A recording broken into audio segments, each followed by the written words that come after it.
ಶ್ರೀಗುರುಭ್ಯೋ ನಮಃ.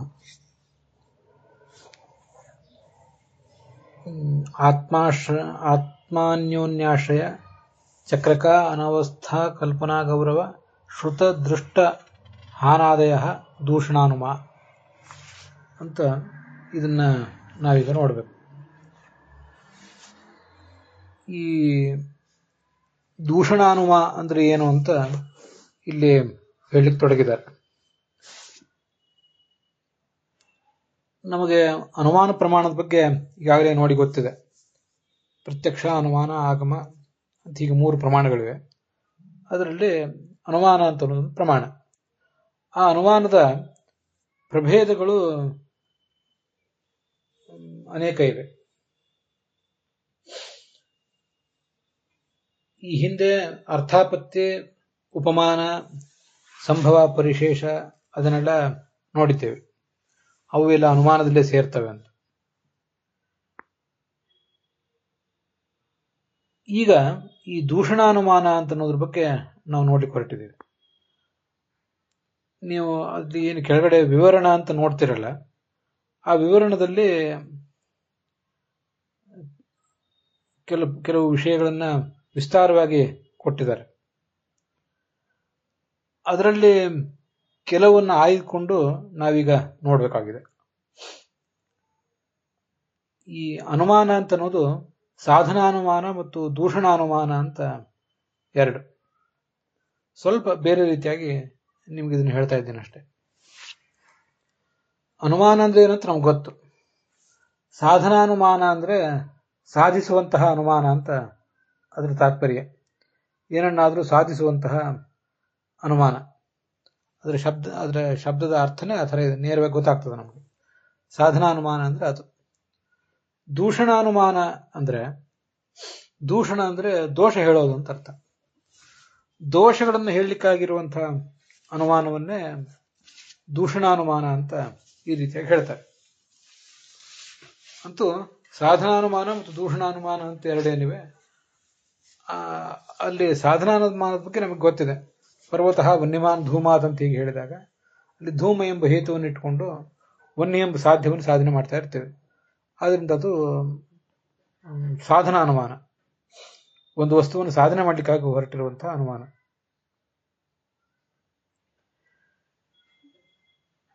ದೂಷಣಾನುಮಾನ ಅಂದ್ರೆ ಚರ್ಚೆ, ವಾದ ವಿವಾದ ಇತ್ಯಾದಿಗಳು ನಡೆದಾಗ, ಇಬ್ಬರು ವಾದಿಗಳ ನಡುವೆ ಚರ್ಚೆ, ವಾದ ಇತ್ಯಾದಿ ನಡೆದಾಗ ಒಬ್ಬ ವಾದಿಯಾದವನು ಅಥವಾ ಎದುರಾಳಿಯಾದವನು ಏನೋ ಒಂದು ವಿಷಯವನ್ನ ಪ್ರತಿಪಾದನೆ ಮಾಡಿರ್ತಾನೆ. ಆ ಪ್ರತಿಪಾದನೆ ಮಾಡಿದ ವಿಷಯಕ್ಕೆ ದೋಷವನ್ನ ನಾವು ಹೇಳಲಿಕ್ಕೆ ತೊಡಗಿದ್ರೆ ಅದನ್ನ, ಆ ದೋಷವನ್ನು ಹೇಳುವಂತಹ ಅನುಮಾನಕ್ಕೆ ದೂಷಣಾನುಮಾನ ಅಂತ ಹೇಳ್ತಾರೆ.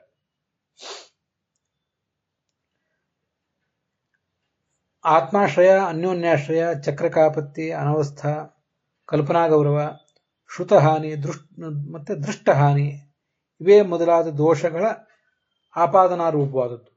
ದೋಷಗಳ ಆಪಾದನಾ ರೂಪ ಅಂದ್ರೆ ದೋಷಗಳನ್ನ ಆಪಾದಿಸ್ತೇವೆ ನಾವು. ದೋಷಗಳನ್ನ ಆಪಾದಿಸುವುದು ಅಂದ್ರೆ ಹೇಳೋದು ಅಂತ ಅರ್ಥ. ಎದುರುಗಡೆ ಇರುವಂತಹ ವ್ಯಕ್ತಿಗೆ ಅದನ್ನು ತೋರಿಸಿಕೊಡೋದು. ನೀನೇನೋ ವಿಷಯ ಹೇಳಿದ್ದೆ, ಆ ಥರ ಹೇಳಿದಾಗ ಈಗ ಆತ್ಮಾಶ್ರಯ ದೋಷ ಬರ್ತದೆ, ಅನ್ಯೋನ್ಯಾಶ್ರಯ ದೋಷ ಬರ್ತದೆ, ಈ ಎಲ್ಲವೂ ಬರ್ತದೆ ಅಂತ. ಒಂದೇ ಪ್ರಸಂಗದಲ್ಲಿ ಎಲ್ಲವೂ ದೋಷ ಬರ್ತವೆ ಅಂತಲ್ಲ. ಯಾವುದಾದ್ರೂ ಒಂದು ಬರಬಹುದು, ಯಾವುದಾದ್ರೂ 2 ಬರಬಹುದು. ಅಂತೂ ದೋಷಗಳು ಹೀಗೆ ಬರ್ತವೆ ಅಂತ ಅವನಿಗೆ ತೋರಿಸಿಕೊಡೋದು ಅಂತ ಅದರ ತಾತ್ಪರ್ಯ.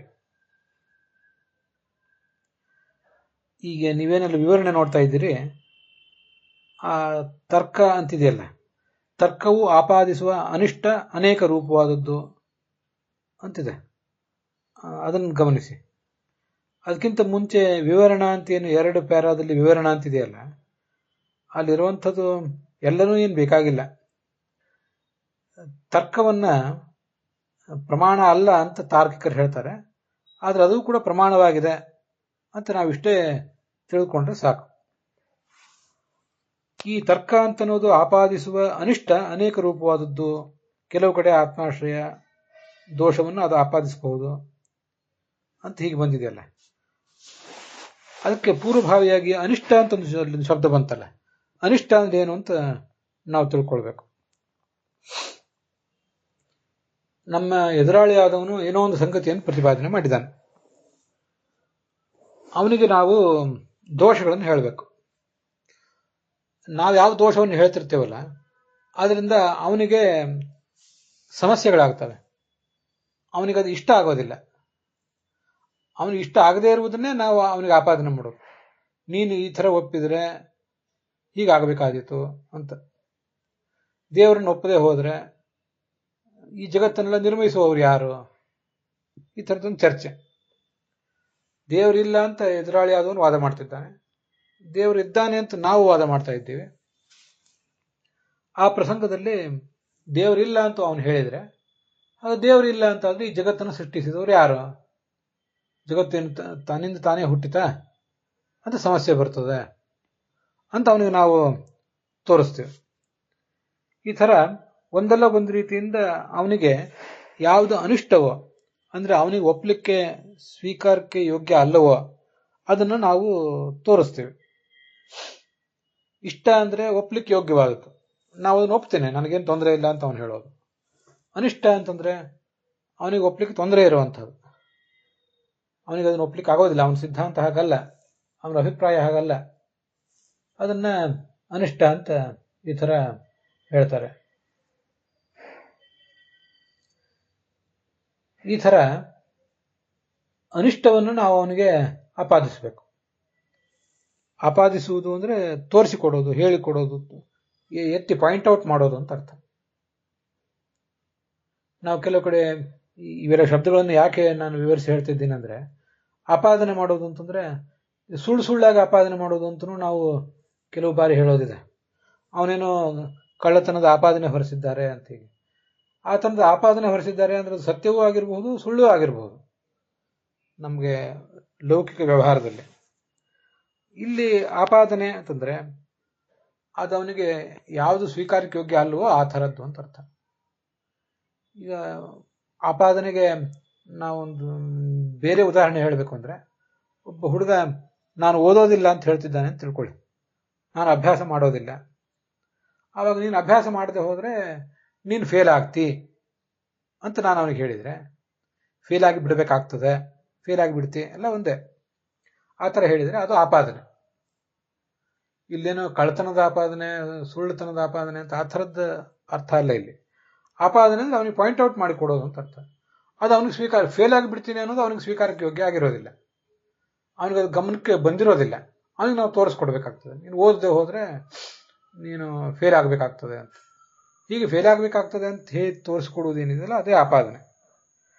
ಈ ತರ್ಕದ ಮೂಲಕ ನಾವು ಆಪಾದನೆ ಏನು ಮಾಡ್ತೇವಲ್ಲ ಅಂಥ ಅನಿಷ್ಟ, ಅದು ಅನೇಕ ರೂಪವಾಗಿದೆ, ಒಂದೊಂದು ಕಡೆ ಒಂದೊಂದು ಥರ. ಆತ್ಮಾಶ್ರಯ ದೋಷ, ಮತ್ತೆ ಅನ್ಯೋನ್ಯಾಶ್ರಯ ದೋಷ, ಚಕ್ರಕಾಪತ್ತಿ ದೋಷ ಅಂತ ಹೀಗೆಲ್ಲ. ಆ ಶಬ್ದಗಳಿಗೆ ಸಹಜವಾಗಿ ನಮಗೆ ಅರ್ಥ ತಿಳಿಯುತ್ತದೆ. ಆತ್ಮಾಶ್ರಯ ಅಂದ್ರೆ ಏನು? ತನ್ನನ್ನು ತಾನೇ ಆಶ್ರಯಿಸಿಕೊಂಡಿರೋದು ಅಂತ ಅರ್ಥ. ಈ ಜಗತ್ತು ಹೇಗೆ ಹುಟ್ಟಿತು ಅಂದ್ರೆ ದೇವರಿಂದ ಹುಟ್ಟಿಲ್ಲ, ಅದು ತನ್ನಿಂದ ತಾನೇ ಹುಟ್ಟಿತು ಅಂತ ಯಾರು ಹೇಳಿದ್ರೆ ಹಾಗಾದ್ರೆ ಆತ್ಮಾಶ್ರಯ ದೋಷ ಬಂತಲ್ಲ ಅಂತ ನಾವು ಹೇಳಬೇಕಾಗ್ತದೆ ಎದುರಾಳಿಗೆ. ಈ ಥರದ ಅರ್ಥ. ಅಲ್ಲಿಗೆ ಈ ಭಾಗ ಸಮಾಪ್ತವಾಗಿದೆ. ಇದರ ದೋಷಗಳ ಕುರಿತು ಹೆಚ್ಚಿನ ವಿವರಣೆಯನ್ನು ನಾಳೆ ದಿವಸ ನೋಡೋಣ.